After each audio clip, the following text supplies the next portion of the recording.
Hello, welcome back to a new video on complex analysis.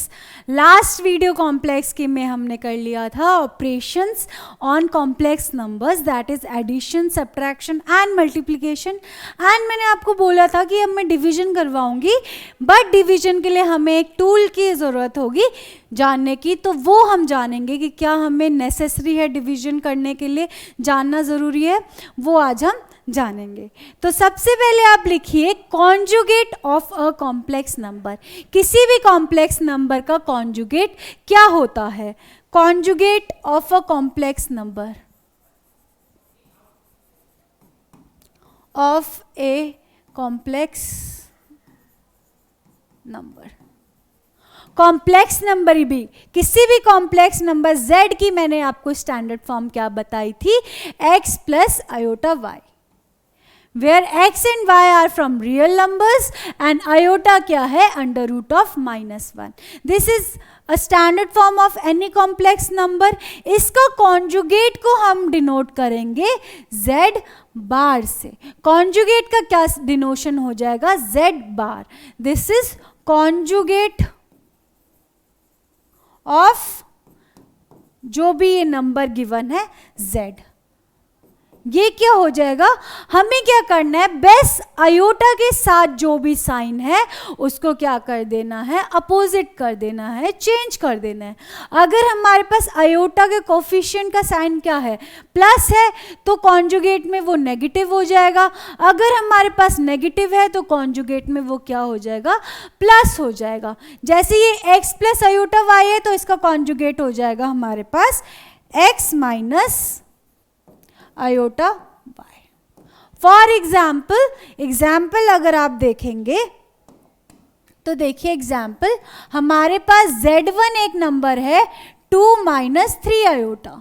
हमें इसका find out करना है कॉन्जुगेट. तो कॉन्जुगेट को डिनोट करेंगे z1 बार से. तो 2 माइनस 3 आयोटा का कॉन्जुगेट क्या हो जाएगा? आयोटा के कोफिशिएंट का क्या साइन है? इधर नेगेटिव. तो हमें क्या करना है? साइन जो है वो अपोजिट कर देना है. तो नेगेटिव का क्या हो जाएगा? पॉजिटिव. तो कॉन्जुगेट इसका हो गया 2 प्लस 3 आयोटा.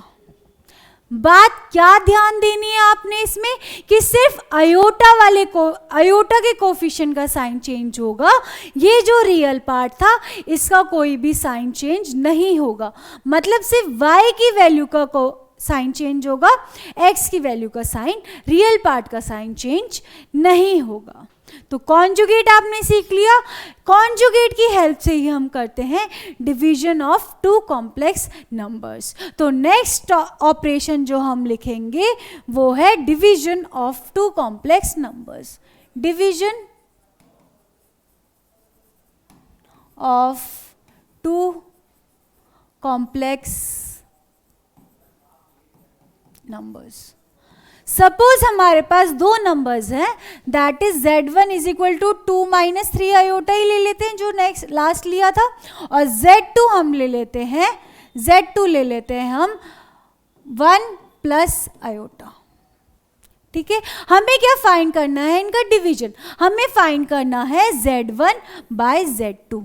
ये हम कैसे फाइंड आउट करेंगे? z1 bye z2. तो देखिए कैसे करेंगे.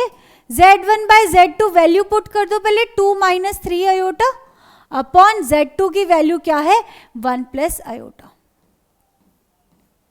अब जैसे कि हमारे पास इरैशनल नंबर्स होते थे, मतलब अंडर रूट होता था डिनोमिनेटर में, जैसे 1 बाय रूट 2, तो हम डिनोमिनेटर में प्रेफर करते हैं कि अंडर रूट ना रहे, तो उसको हटाने के लिए हम रैशनलाइज करते थे, दैट इज √2 से मल्टीप्लाई और डिवाइड करते थे.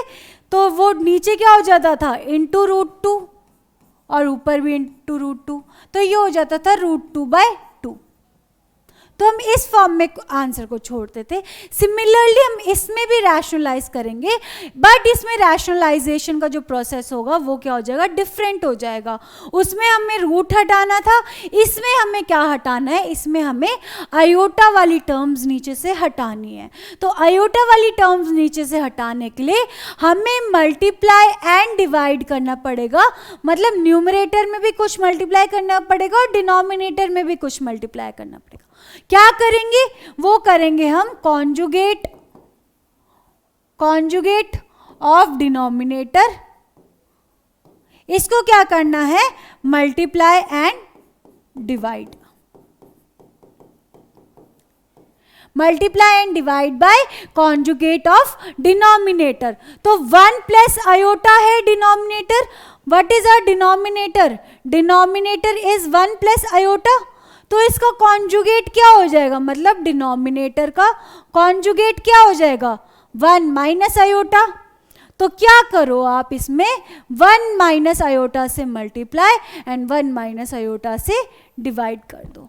आप सिंपल, आपको कुछ नहीं करना, जो हमने मल्टीप्लिकेशन ऑफ कॉम्प्लेक्स नंबर सीखा था वो कर दो, मल्टीप्लाई कर दो एंड सॉल्व कर दो। तो ये क्या हो जाएगा, 2 को पूरे ब्रैकेट से मल्टीप्लाई करेंगे, मतलब 2 इंटू 1 माइनस आयोटा, फिर -3 आयोटा को पूरे ब्रैकेट से करेंगे, -3 आयोटा को पूरे ब्रैकेट से डिवाइडेड बाय, ये क्या बन गया, a plus B into A minus B वाली प्रॉपर्टी बन गई। कौन सी property, a plus B A minus B. ये क्या हो जाता है, a square minus B square. तो ये क्या हो जाएगा, इसमें a है 1 और b क्या है आयोटा, तो ये क्या हो जाएगा 1 स्क्वायर माइनस आयोटा स्क्वायर। तो ये हो गया 1 square minus iota square. Iota square की वैल्यू आपने सीखी थी सेकंड वीडियो में। आयोटा स्क्वायर की वैल्यू क्या हो जाएगी हमारे पास, -1। तो यहाँ पे अगर हम -1 पुट कर देंगे, यहाँ पे अगर हम -1 पुट कर देंगे तो ये क्या हो जाएगा, +1। तो 1 + 1 डिनोमिनेटर में क्या हो गया हमारे पास 2। ऊपर क्या हो गया 2 इंटू 1 2 -2 आयोटा -3 आयोटा, फिर plus minus minus plus 3 iota square. यहाँ पर भी आयोटा स्क्वायर की वैल्यू पुट कर दो -1, तो ये क्या हो जाएगा हमारे पास -3। सॉल्व करो, 2 - 3 -1 and -2 -3 iota that is -5 iota by 2। तो अब हमारे पास ये जो डिवीजन था Z1 बाय Z2, ये एक स्टैंडर्ड फॉर्म में आ गया, -1 -5 आयोटा बाय 2, जिसमें इसका रियल पार्ट क्या हो गया, इसका रियल पार्ट हो गया -1 बाय 2 और ये हो गया -5 बाय 2 क्या हो गया इसका इमेजिनरी पार्ट। तो इसका रियल पार्ट क्या हो गया -12 और इमेजिनरी पार्ट क्या हो गया -5 बाय 2। तो ये डिवीजन में बस एक स्टेप और हमारे पास था, दैट इज कॉन्जुगेट हमें फाइंड आउट करना था डिनोमिनेटर का, उससे हमें मल्टीप्लाई डिवाइड करके फिर सॉल्व करना था, जैसे हमने मल्टीप्लिकेशन का सॉल्व किया और एडिशन के और आयोटा पावर सॉल्व करी। बस जो हमने पहले सीखा था वही इसमें यूज कर देना है। आई होप आपको ये समझ आया होगा और डिवीजन अब आपके लिए बहुत इजी हो गया।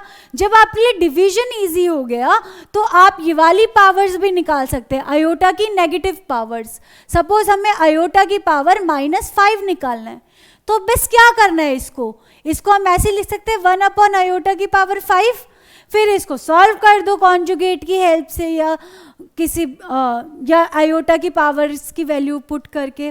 तो ये भी इस टाइप के क्वेश्चंस भी आपके क्या हो जाएंगे, सॉल्व हो जाएंगे। Thank you for watching the video. Please like and subscribe to our YouTube channel.